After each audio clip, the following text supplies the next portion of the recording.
Something I took away from camp was that I need to start living for God rather than living for myself. And I kind of put it to the back of my head because I've had experiences at camp where I want to do something, I come home and I don't do it. But then I went to discipleship and God really put that on my mind that I really need to change myself. One thing I took away from camp especially was you don't have to have a huge group of people to make something happen. And I think for me, I'd always been surrounded by so many people at camp, and I thought that that's what made it camp. That's what made God move, but that's not necessarily true. God can move in two people, more or less one. I think it was when we were listening to God of Revival and Champion that I heard from God the most, and he was just telling me, that that I am enough, that, my blood is enough for you, and that you don't have to worry about, going to college and starting new things because I am enough and I'm sufficient. I mean, he can handle anything that comes my way or, through anyone's way. I went to camp alone. I went with my brother and his friend, but I didn't have any friends going into camp.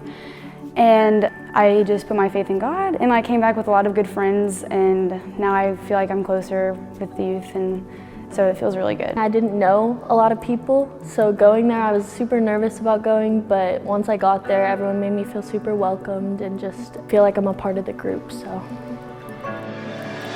God is there for you no matter what you're going through, and he's there to help. The mistakes you make, God will forgive you, and you don't have to hold on to that grudge, and you can let go of it because he'll take care of it and you don't have to worry about it. If I'm not living for Jesus, then what am I living for? Don't do it for whatever reason, just do it for him, It's a great experience. You don't really have to be nervous because everyone there is kind.